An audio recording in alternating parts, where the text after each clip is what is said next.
Welcome back to the channel, everybody. Something a little different today. Gifts and acquisitions. Time to share some things that have recently arrived into the shop. And a little background. When I was at the Welton show here a couple of weeks ago, I was able to hook up with my old pal Duke Tittle and his wife Deb from the YouTube channel Duke's World. Now, Duke has not been putting out videos for a long time. He had some health setbacks, and he closed down his small engine repair shop, and he retired. Well, we've been bantering back and forth. He comments on my videos, and we call each other and all that kind of stuff. And he kept mentioning he was going to be heading our way and go out to Quartzsite to the RV show and swap meet and all that kind of stuff. And he kept saying, I've closed down my shop, and he says, I'm going to bring you some stuff. Well, he wasn't kidding. So, without any further ado, let's check out and see what Duke toted from Alabama clear to Arizona to share with us.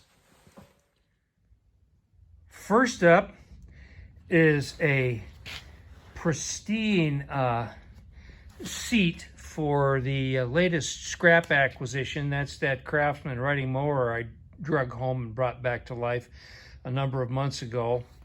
And the seat on it is horrible.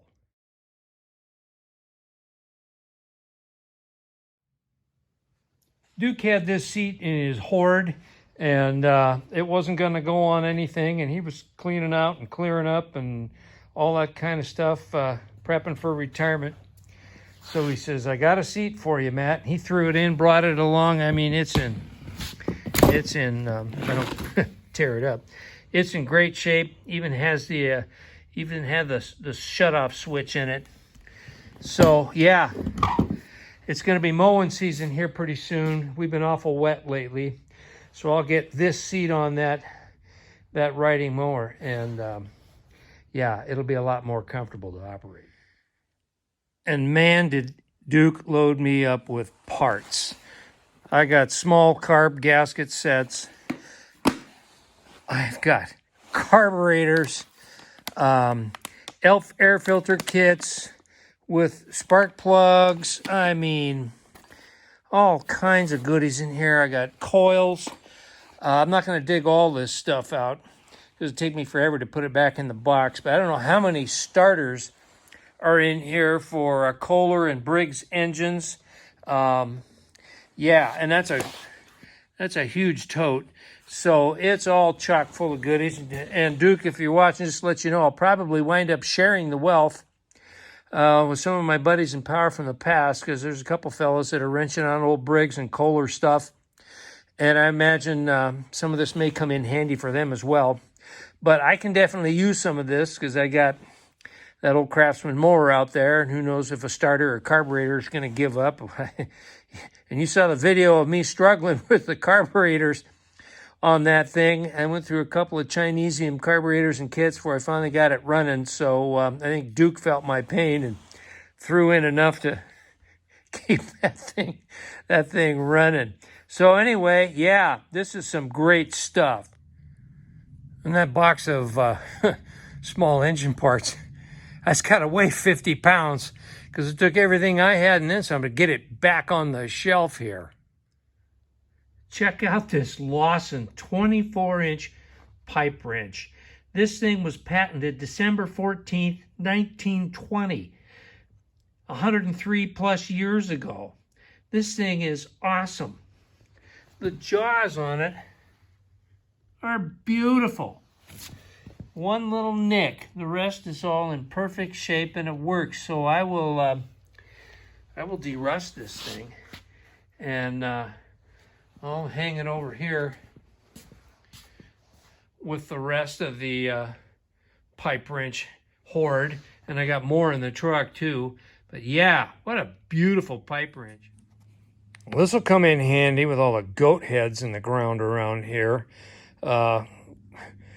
One of my first videos was about flat tires, and I got a brand new tube that's infused with leak stop, so that'll be nice. And then Duke also hooked me up with a battery tester. I've been wanting to get one of these. This is a Solar. It came with the instructions and the leads. And he also hooked me up with this little OBD2 EOBD code reader. So that'll definitely come in handy on the truck and the Subaru. This is some really great stuff. Duke, I really thank you for your generosity.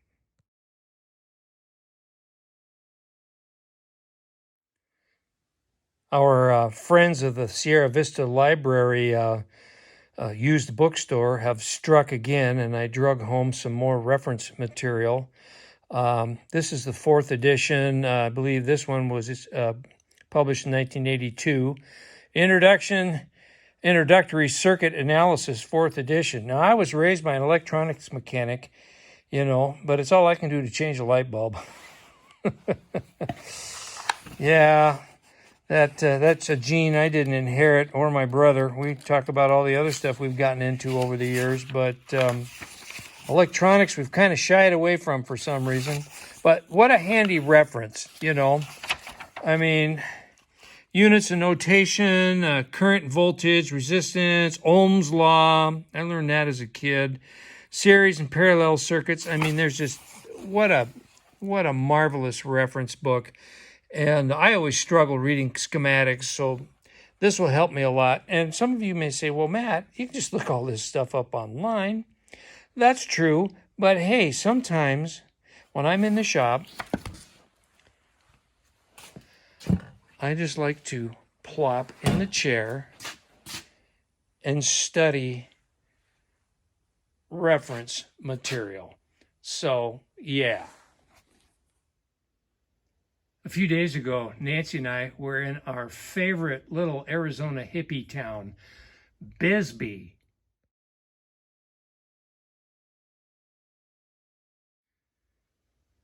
We were there. Nancy had to do some yearly routine medical exams at the little Copper Queen Hospital there.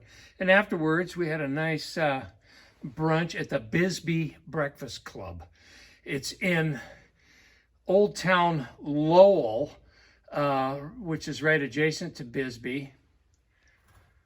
That's where that photo was taken, and that car, along with some other classics, are lined up on both sides of the street. I mean, it's a must-see. Anyway, we had a gorgeous meal at the Bisbee Breakfast Club, and then we did what we always do. We visited our favorite little antique and thrift shops and all of that. Well, I found this clock. And it's exactly like the ones we used to have in the shipyard in our offices. Of course, this is a newer version. It's made in China, therefore it doesn't work. But I don't care because I set it to the shipyard quitting time. And so it will permanently display 4:02 p.m., which was quitting time during my working life in the shipyard. I also picked up this awesome little Eagle oiler. It's something you don't see too often anymore, made in the USA. It's in beautiful condition. I'll add this to the oil can hoard. I should really do a feature video on all the oil cans I have in this shop because I've got quite a few.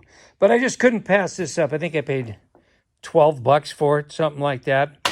And for an Eagle, that's a good buy. And I could fill this thing up with oil today and use it. It's in really, really good shape.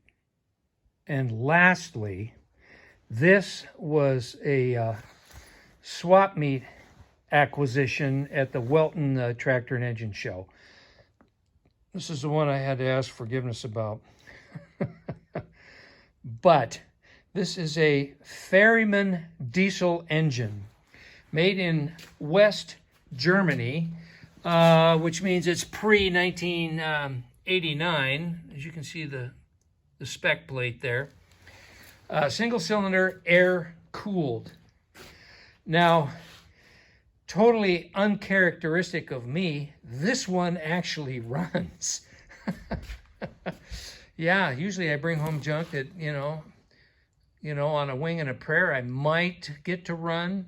Hopefully we'll make it run. Well, this one actually runs.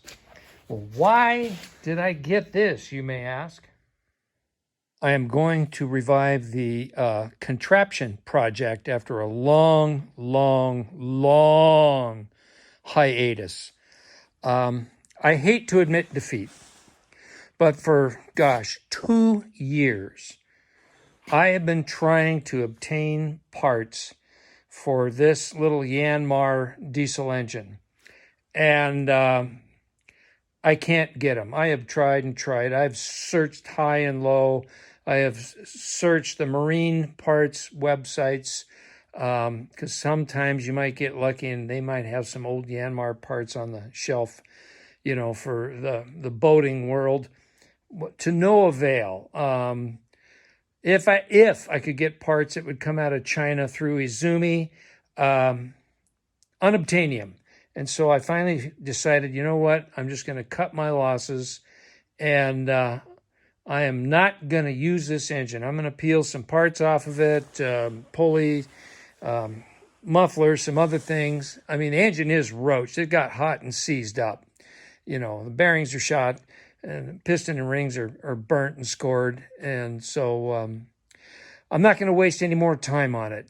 That little Fairman diesel made in Germany, that's what's going to go on here and replace that. So just so you don't think I'm telling stories and tall tales, let's crank this thing up. Contact!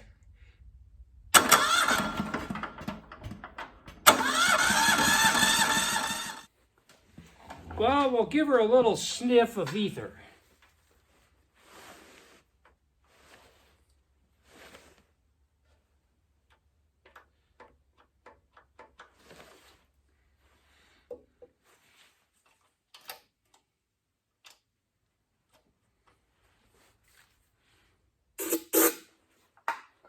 Try it again. Contact. I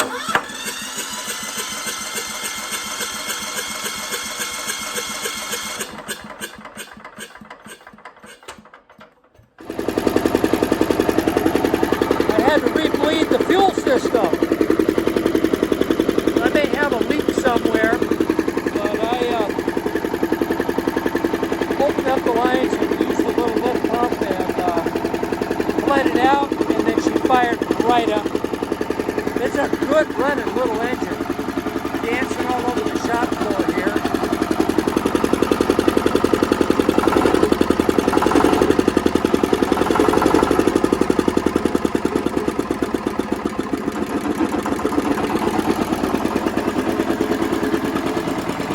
Yeah, I like it. I picked up that little Fairman diesel because it is similar in size and horsepower to this old roached Yanmar. You remember when I drug this big, ugly, 1-ton Fui Chinesium diesel home, thinking I was going to put this on that? No. Way too big. That thing will shake this little garden tractor chassis to pieces in nothing flat. So this will be a future video getting this running, but not for now. And I've got this International 3 to 5 LB ready to swap out on the pump jack trailer. You remember at the Welton show I had a rocker arm. This rocker arm here busted on that little gray engine, so the 3 to 5 is going on there now. But I digress. That's a separate video as well. Okay, well, there you go. You're caught up. I have to laugh. I'm laughing at myself because when I was trying to start that little Fairman diesel, I thought the lever for the lift pump was the compression release. So I'm holding that and cranking and it's not firing.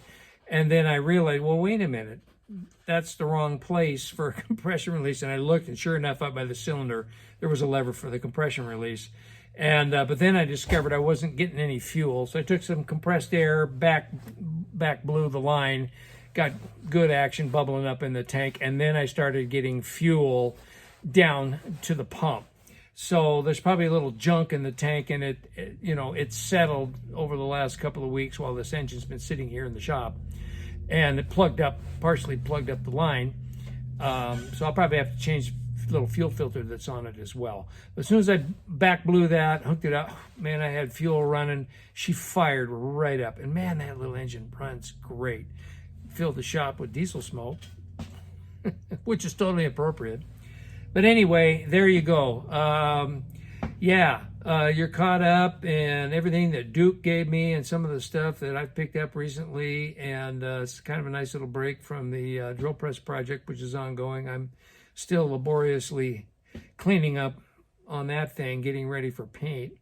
And I still got to make a trip to Tucson to get some leaf chain. So when I get ready to put the column and the head back on the base, I'll be able to install the counterweight and fish the leaf chain out and all that. That may be a while coming. Our oldest granddaughter, who you've seen in the Kids and Tractors video, the most recent one, just this last Christmas, she's turning 12 this month, and she's invited Nancy and I, Grandma and Grandpa, to come celebrate her birthday with her. So, got to do that. So I'll be prepping the car for a road trip, and so videos probably slow down a little bit because of that. But at any rate, there you go. New subscribers, welcome. I've been getting more new subscribers. Glad you're here. Feel free to chime in the comments with the rest of the motley crew.